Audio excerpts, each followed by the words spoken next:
ಎಲ್ರಿಗೂ ನಮಸ್ಕಾರ. ನಾನು ಅನಿಲ್. ನನ್ನ ಯೂಟ್ಯೂಬ್ ಚಾನಲ್ಗೆ ಸ್ವಾಗತ. ಇವತ್ತೊಂದು ಗಾದೆ ಬಗ್ಗೆ ನಾನು ಮಾತಾಡ್ತಿದ್ದೀನಿ.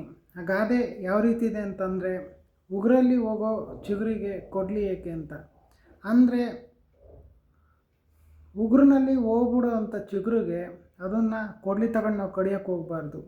ನಾವು ಕೊಡಲಿನ ಯಾತಕ್ಕೋಸ್ಕರ ಬಳಸ್ಬೇಕಂತಂದರೆ, ಮರನ ಕಡಿಯೋದಕ್ಕೋಸ್ಕರ ಬಳಸಬೇಕು.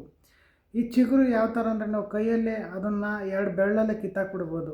ಅದಕ್ಕೆ ದೊಡ್ಡವರು ಈಗ ಗಾದೆನ ಹೇಳಿದ್ದಾರೆ, ಉಗುರಲ್ಲಿ ಹೋಗೋ ಚಿಗುರಿಗೆ ಕೊಡಲಿ ತಗೊಂಡು ಹೊಡೆಯೋದಕ್ಕೆ ಅಂತ.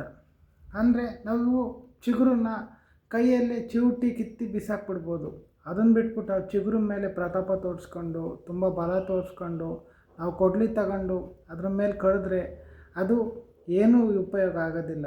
ಮತ್ತು ಇದರ ಅರ್ಥ ಏನಂತಂದರೆ, ನಾವು ಬಲ ಇಲ್ದಿರೋರ ಮೇಲೆ, ಶಕ್ತಿ ಇಲ್ದಿರೋರ ಮೇಲೆ ದೊಡ್ಡದಾಗಿ ಪ್ರದರ್ಶನ ಮಾಡೋದ್ಕಿಂತ ಶಕ್ತಿನ ನಾವು ಯಾವುದ್ರ ಮೇಲೆ ಏನು ಪ್ರಯೋಗ ಮಾಡಬೇಕು ಅದನ್ನು ಚೆನ್ನಾಗಿ ತಿಳ್ಕೊಂಡು ಅದ್ರ ಮೇಲೆ ಪ್ರಯೋಗ ಮಾಡಿದ್ರೆ ಒಳ್ಳೆಯದು.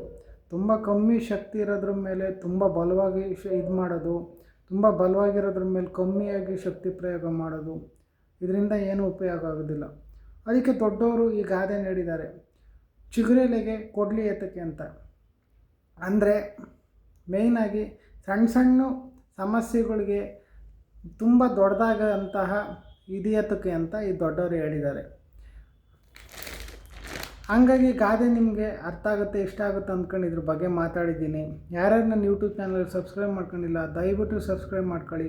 ಮತ್ತು ಆಮೇಲೆ ಯಾರ್ಯಾರು ಈ ವಿಡಿಯೋ ಇಷ್ಟ ಆದರೆ ಲೈಕ್ ಕೊಡಿ. ಏನಾರು ಹೇಳ್ಬೇಕಂತಿದ್ರೆ ಕಮೆಂಟ್ ಮಾಡಿ. ನಾನು ನೆಕ್ಸ್ಟ್ ವೀಡಿಯೋದಲ್ಲಿ ಬೇರೆ ವಿಷಯ ತಗೊಂಡು ಅದ್ರ ಬಗ್ಗೆ ಮಾತಾಡ್ತೀನಿ. ಎಲ್ರಿಗೂ ಧನ್ಯವಾದಗಳು. Thank you so much.